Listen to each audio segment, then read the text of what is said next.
Olá, pessoal!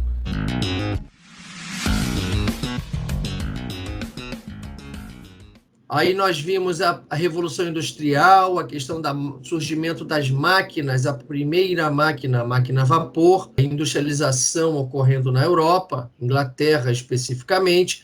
Verificamos as diferenças dos conceitos de fábrica e indústria. Indústria é um conceito mais moderno, onde não necessariamente a indústria moderna, as multinacionais principalmente, concentram a produção num só prédio, como acontecia com a fábrica no século XIX, início do século XX.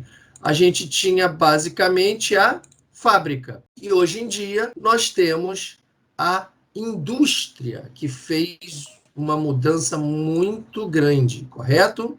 A gente viu que o trem é muito importante nesse processo. Na segunda Revolução Industrial, a gente viu o surgimento da possibilidade de novas máquinas, a partir do momento que a gente teve a eletricidade, a energia elétrica, e o petróleo também, como fonte, principalmente, hoje o petróleo é extremamente utilizado não só como fonte combustível, né? Diesel, gasolina, mas o petróleo ele é amplamente utilizado para ser a base de diversos produtos industrializados, como plástico, por exemplo, polipropileno, o isopor, tantos outros, a tinta, tudo que tem cor, pessoal, leva petróleo.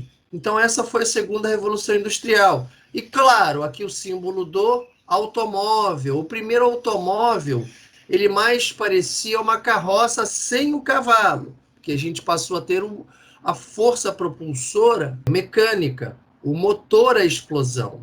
Tá? E logo, logo, a gente evoluiu com a indústria Ford, o veículo mais próximo, mesmo que ainda no estilo Calhambeque, no início do século XX, mas um veículo mais próximo dos que a gente passou a ter no decorrer do século XX. Ou seja, com toda a carroceria, inicialmente de madeira, depois evoluiu para o aço, para que as pessoas internamente não pegassem chuva, sol. A terceira revolução industrial, a revolução onde nós estamos, que é a revolução técnico-científica, a revolução principalmente da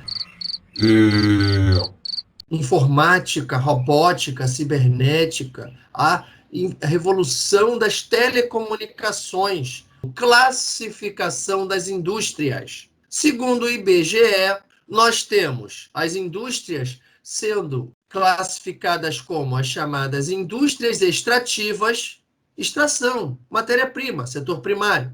As indústrias de construção civil, um edifício, prédios, pontes. Aí vem aqui a indústria chamada indústria de transformação. A gente vai ter os bens produzidos, ou transforma a matéria-prima em diversos bens, correto? Olha a palavra-chave aqui, bens. Eles podem ser de três tipos. Os bens intermediários, que são produtos industrializados, produtos semi-acabados, que vão dar suporte para outros produtos acabados, como o aço. Aí vai virar o aço, uma chapa de aço, vai virar o quê? Uma porta de um veículo, uma porta de uma geladeira. Então você tem as chapas de aço, que o aço não é extraído da natureza, ele é produzido pelo ser humano. Aí você tem celulose, que vai ser a base do seu caderno, que você está aí na frente dele, do seu livro. O plástico, que vai ser a base da parte de trás do seu celular, se você estiver assistindo essa aula no celular, ou vai ser a base do seu mouse, se você estiver assistindo de um computador. Muito plástico hoje em dia é utilizado para produzir um produto final. Estamos no bem intermediário. Agora, os bens de capital são as máquinas e equipamentos que são produzidos para produzir. Olha bem, por isso bens de capital, eles vão gerar capital, vão gerar recursos financeiros a partir do momento que eles fabricam. Os bens de capital fabricam as máquinas. Então, fabricar máquina para fabricar outros bens intermediários, bens de consumo, bens duráveis, não duráveis, a gente vai ver isso daqui a pouco. Isso tudo é ligado ao chamado bens de capital, onde nós verificamos máquinas, equipamentos, robôs industriais, no seu termo mais moderno, e as máquinas agrícolas, que vão produzir em larga escala os nossos alimentos. Aí nós temos aqui a chamada indústria de bens de consumo. Então, nós temos os produtos não duráveis, como os alimentos, os remédios. Ingeriu o remédio, se alimentou de um produto industrializado ou não, um biscoito, produto industrializado. E aí a gente consome e acabou. O alimento é um produto não durável, é um bem de consumo não durável. A gente tem os bens de consumo semiduráveis, como as roupas e os calçados. As roupas e os calçados, se você tiver cuidado, tiver uma quantidade adequada, não devemos consumir em grande quantidade porque a gente faz pressão ambiental. A gente também não deve, quem puder, não deve ter apenas um tênis. Tênis é uma coisa que a gente usa muito. Quem não for empresário, professor usa muito tênis, estudante usa muito tênis. Quem não for empresário usa muito tênis. Empresário usa muito sapato de couro. Então vamos lá, vamos pegar o tênis. Não é adequado a nível de usabilidade ter apenas um tênis. Quem puder, o ideal é ter mais de um tênis, porque um único tênis sendo usado, ele vai acabar rápido. Assim como também não é adequado para quem pode comprar mais roupas e mais calçados, né? Porque existe a questão do capitalismo também. Mas, enfim, quem pode ter aí 3, 4 pares de tênis, numa situação mais extravagante, mas dependendo da usabilidade que você tenha, mas começa já a ter uma pressão ambiental, mas vamos dizer 5 pares de tênis, que eu acho já muito, mas vamos colocar dentro ainda do aceitável. Isso é relativo, o aceitável é relativo, mas com certeza a gente já começa a perder essa relatividade quando a gente começa a falar que eu quero ter, ou eu tenho 10 pares de tênis, 12 pares de tênis, 15 pares de tênis. Aí não é relativo. Aí você passa a entender o seguinte: poxa, para que você ter tanto produto com o mesmo item, se você tem também que pensar na conscientização ambiental? O dinheiro é seu, o consumo é seu, mas o meio ambiente fica pressionado com o consumo crescente e isso passa a ser uma preocupação de todos. Então, nós temos os bens chamados bens duráveis, que vão durar muitos anos conosco, ou pretende-se que eles durem, né? Como os automóveis, os eletrodomésticos, como a geladeira, por exemplo. Então, dando continuidade, os espaços produzidos, espaços industriais pelo planeta, as regiões em roxo são as regiões densamente industrializadas. A gente vê o sudeste do Brasil, o nordeste dos Estados Unidos, incrivelmente industrializado. É a região mais industrializada, é a região mais produtiva, a que tem a maior bolsa de valores atuante, Nova York, do planeta. É o nordeste dos Estados Unidos.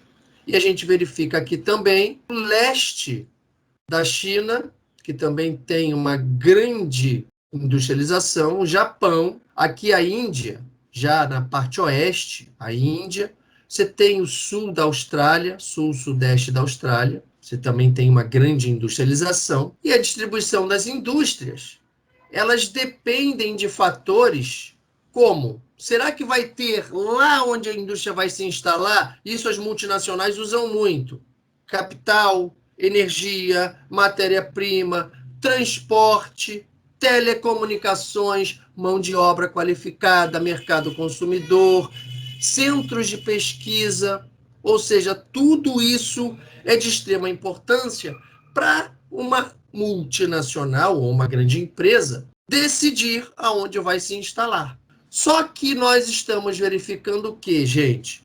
nós estamos verificando um processo chamado de desconcentração industrial, onde cada vez mais a gente verifica avanços tecnológicos para a questão da viabilidade da indústria conseguir sobreviver um pouco mais longe de um centro financeiro, um pouco mais longe de um local amplamente urbanizado. Mas esse mais longe não pode ser numa área muito remota, porque já começam a faltar estradas, condições de energia elétrica adequada, começam a faltar telecomunicações, rede de internet, e aí uma área mais remota ainda não é capaz de conseguir abrigar indústrias. Então, essa desconcentração industrial é um fenômeno no qual as indústrias, por verificarem cada vez mais centros extremamente urbanizados, principalmente em países subdesenvolvidos, emergentes. A gente tem centros bastante industrializados em países subdesenvolvidos emergentes. Se não for emergente, não vai ter uma grande industrialização. Centros industriais, como acontece no sudeste do Brasil, por exemplo, país emergente, inclusive um dos mais desenvolvidos dentro dos emergentes, inclusive um dos BRICS, o Brasil. Então, nós vamos ter o seguinte, cada vez mais uma complicação, uma problemática vinda dos centros urbanos. Cada vez mais a gente está tendo violência, desemprego estrutural, então mazelas sociais, a gente está tendo cada vez mais. Isso é fato, acontece, a expansão urbana faz isso. Mas nos países subdesenvolvidos emergentes tem um problema pior, a questão da falta de infraestrutura. A gente não consegue absorver direito os congestionamentos. Cada vez mais as vias ficam congestionadas e a gente não tem um transporte público eficiente como deveria de ter. Então, a gente verifica congestionamentos, violência, favelização, falta de moradia. A gente vê também custos elevados, aluguéis, a compra de insumos para essas indústrias. A mão de obra no centro urbano é mais cara do que no interior. Esse interior ele está sendo repensado se essa cidade média, saindo do grande centro urbano, essa cidade média indo mais para o interior das grandes cidades, a gente verifica Campinas. Campinas é um ótimo exemplo. Campinas já vai ter uma qualificação de cidade menor do que São Paulo, a cidade de São Paulo, mas vai manter uma infraestrutura, vai manter uma melhor qualidade de vida do que o grande centro urbano, uma cidade média. E aí a gente verifica cada vez mais a migração para estas regiões com desconcentração industrial. O nosso livro pega o exemplo especificamente da siderurgia japonesa, a indústria siderúrgica japonesa. O Japão, ele é do tamanho, basicamente, do Rio de Janeiro, ele é extremamente urbanizado e industrializado, então, a capacidade e a indústria do Japão de produzir ferro, produzir aço, primeiro o Japão importa o carvão inteiro que utiliza. O Japão ele não consegue produzir matéria-prima. Como é que ele vai escavar o seu solo? O território do Japão é pequeno e é muito urbanizado. Então ele vai comprar. Como é que ele vai também produzir comida? O Japão ele produz pescado, e muito. Um dos maiores produtores de pescado do planeta é o Japão, aquele tamaninho. Mas o pescado você tem como produzir, porque não está na terra. Lógico, está nas suas costas, nos oceanos. Tudo que depender do território, terra, como extração de matéria-prima, como produção de alimentos, o Japão ele vai importar praticamente tudo que consome, salvo algumas plantações de arroz pelo litoral. Então, pelo litoral, nós também vamos verificar as áreas portuárias, essa tal produção siderúrgica japonesa. Se a gente verificar aqui o mapa do Japão, o amarelo são as regiões de forte industrialização, e aí nós vamos ter justamente essa migração japonesa nessa forte industrialização. Em grande parte, as indústrias siderúrgicas, elas não vão estar inseridas nessa parte amarelada. Elas vão estar mais inseridas na questão do litoral, saindo desses centros urbanos, exatamente no fenômeno chamado de desconcentração industrial. Custos de produção cada vez mais altos nos centros urbanos, nas grandes cidades, congestionamentos cada vez mais intensos, em busca de custos mais baixos, aluguel, imposto, mão de obra mais baixa nas cidadezinhas médias. As cidades menores, porém com infraestrutura, são cidades procuradas pelas indústrias. Agora, passando para um novo assunto. Você já entendeu desconcentração industrial, já entendeu os tipos de indústrias.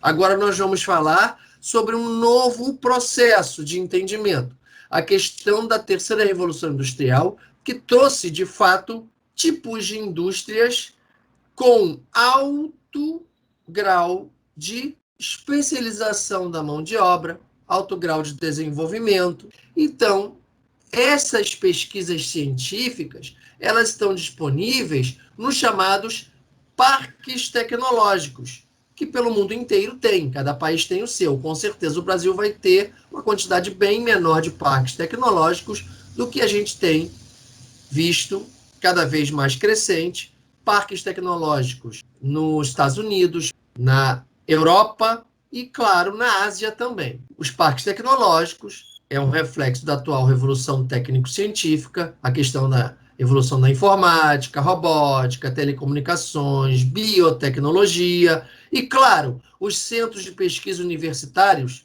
eles são grandes aliados para promoverem essas pesquisas científicas.